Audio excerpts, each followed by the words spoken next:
I get up. Time is barely on our side. I don't wanna waste what's left. The storms we chase are leading us, and love is all we'll ever trust. Yeah, no, I don't wanna waste what's left. And on we'll go, through the wastelands, through the highways, till my shadow turns to sun rays. And on we'll go,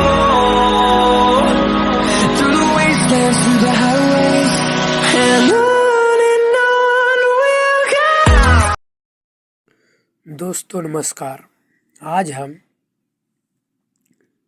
Jaishankar Prasad ji द्वारा रचित प्रसिद्ध नाटक स्कंदगुप्त को लेकर आप सबों के बीच आया हूँ।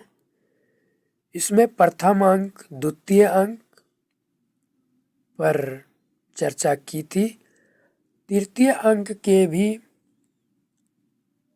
3 दृश्यों पर हमने चर्चा कर ली है।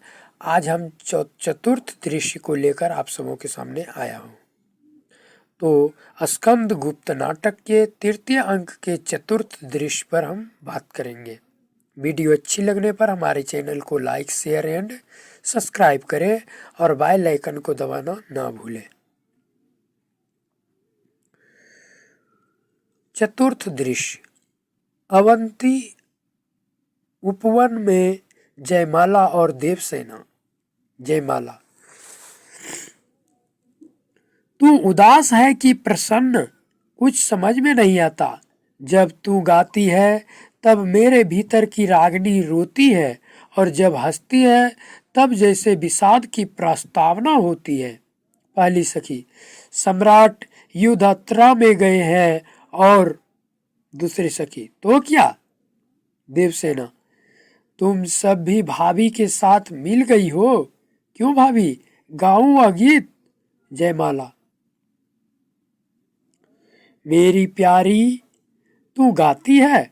आहा, बड़ी बड़ी आंखें तो बरसाती ताल सी लहरा रही है। तू दुखी होती है। ले मैं जाती हूँ। अरे तुम सब इसे हंसाओ। जाती है। देवसेना। क्या महारथी, हार कर भागे? अब तुम सब क्षुद्र सैनिकों की पारी है। अच्छा तो आओ। पहली सखी। नहीं राजकुमारी, मैं पूछती हूँ कि सम्राट ने तुमसे कभी प्रार्थना की थी?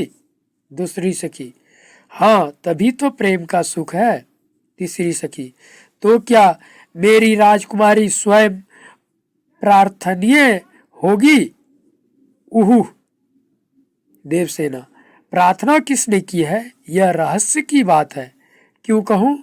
प्रार्थना हुई है मालव की ओर से। लोग कहेंगे कि मालव देकर देवसेना का ब्याह किया जा रहा है। पहली सखी।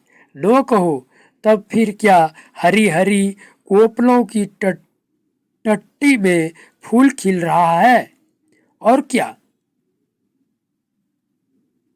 देवसेना। तेरा मुंह काला, और क्या? निर्दय होकर आघात मत कर, मर्म बड़ा कोमल है।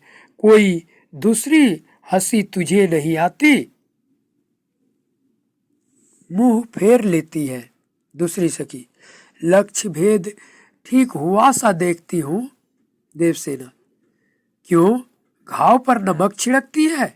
मैंने कभी उनसे प्रेम की चर्चा करके उनका अपमान नहीं होने दिया है। नीरव जीवन और एकांत व्याकुलता कचोटने का सुख मिलती है।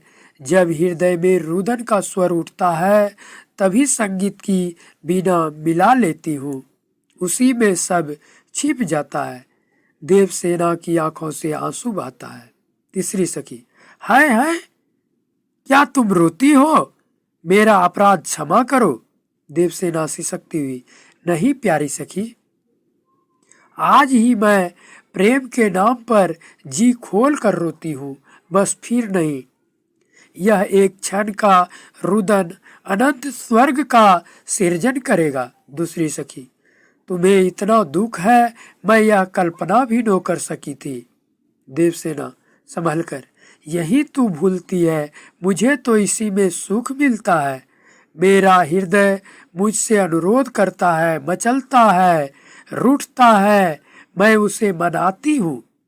आंखें प्रणय कलह उत्पन्न कराती है, चित्त उत्तेजित करता है, बुद्धि झिड़कती है, कान कुछ सुनते ही नहीं। मैं सबको समझाती हूँ, विवाद मिटाती हूँ सखी, फिर भी मैं इसी झगड़ालू कुटुंब में गृहस्थी संभालकर स्वस्थ होकर बैठता हूँ। तीसरी सखी, आश्चर्य राजकुमारी, तुम्हारे हृदय में एक बरसाती नदी वेग से भरी है। देवसेना, कूलों में उफन कर बहने वाली नदी, तुमुल तरंग, प्रचंड पवन और भयानक वर्षा, परंतु उसमें भी नाव चलानी होगी। पहली सखी गाती है, माझी साहस है खेलोगे, जर्जर तरी भरी पथिक से झड़ में क्या खेलोगे। माझी साहस है खेलोगे, जर्जर तरी भरी पथिकों से झड़ में क्या खेलोगे। अलस नील घन की छाया में, जल जालों की छल माया में, अपना बल तो लोगे। अनजाने तट की मदमाती, लहरें क्षितिज चुभती आती, ये झटके झेलोगे। माझी साहस है खेलोगे। भीम वर्मा का प्रवेश। भीम वर्मा, बहन, शाक मंडल से विजय का समाचार आया है। देवसेना, भगवान की दया है। भीम वर्मा, परंतु महाराज पुत्र गोविंद गुप्त वीरगति को प्राप्त हुए, यह बड़ा। देवसेना, वे धन्य है। भीम वर्मा, वीर सैया पर सोते सोते उन्होंने अनुरोध किया कि महाराज बंधु वर्मा गुप्त साम्राज्य के महाबलाधिकृत बनाए जाए, इसलिए अभी वे स्कंधावार में ठहरेंगे। उनका आना अभी नहीं हो सकता। और भी कुछ सुना देवसेना। और भी कुछ सुना देवसेना। देवसेना, क्या। भीम वर्मा, सम्राट ने तुम्हें बचाने के पुरस्कार स्वरूप मातृगुप्त को कश्मीर का शासक बना दिया है। गंधार वंशी राजा अब वहां नहीं है। कश्मीर अब साम्राज्य के अंतर्गत हो गया है। देवसेना, सम्राट की महानुभावता है। भाई, मेरे प्राणों का इतना मूल्य। भीम वर्मा, आर्य साम्राज्य का उद्धार हुआ है। बहन, सिंधु के प्रदेश से मलेच्छ राज्य ध्वस्त हो गया और प्रवीर सम्राट स्कंदगुप्त ने विक्रमादित्य की उपाधि धारण की है। गौ, ब्राह्मण और देवताओं की ओर कोई भी आतताई आंख उठाकर नहीं देखता। लौहित्य से सिंधु तक हिमालय की कंदराओं में भी स्वच्छंदता पूर्वक सामगान होने लगा है। धन्य है हम लोग जो इस दृश्य को देखने के लिए जीवित है। देवसेना, मंगलमय, भगवान सब मंगल करेंगे। भाई, साहस चाहिए, कोई वस्तु असंभव नहीं है। भीम वर्मा, उत्तरापथ के सुशासन की व्यवस्था करके परम भट्टारक शीघ्र आवेंगे। मुझे अभी स्नान करना है, जाता हूँ। देवसेना, भाई, तुम अपने शरीर के लिए बड़े ही निश्चित रहते हो और कामों के लिए तो। भीम हंसता हुआ जाता है। मुदगल का प्रवेश। मुदगल, जो है सो का नाम से करके, यह तो अपने से नहीं हो सकता। जब कोई न मिला तो फूटे ढोल की तरह मेरे गले पड़ी। देवसेना, क्या है मुदगल। मुदगल, वही सीता की सखी मंदोदरी की नानी त्रिजटा। कहाँ है मातृगुप्त ज्योतिषी की दुम। अपने को कभी भी लगाता था मेरी कुंडली मिलाइया कि मुझे मिट्टी में मिलाया। साप दूंगा। एक साप दांत पिसकर हाथ उठाकर शिखा खोलते हुए चाणक्य का लकड़ दादा बन जाऊंगा। मुझे इस झंझट में फंसा दिया, उसने क्यों मेरा ब्याह कराया? देवसेना, तो क्या बुरा किया? मुद्गल, झांक हमारा जो है सो का नाम से करके।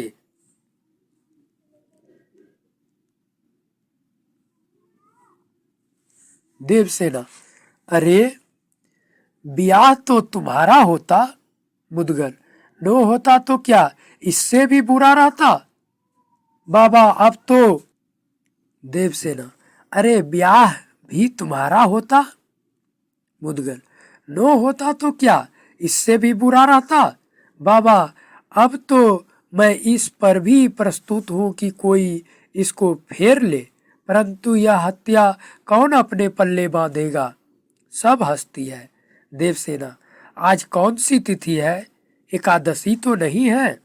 मुद्गल, हाँ यजमान के घर एकादशी और मेरे पारण की द्वादशी, क्योंकि ठीक मध्याह्न में एकादशी के ऊपर द्वादशी चढ़ बैठती है, उसका गला दबा देती है, पेट पचकने लगता है।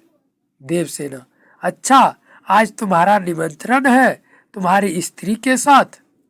मुद्गल, जो है सो देवता प्रसन्न हो, आपका कल्याण हो, फिर शीघ्रता होना चाहिए, पुण्य काल बीत न जाए। चलिए मैं उसे बुला लेता हूँ। जाता है सबका प्रस्थान। दृश्यांतर।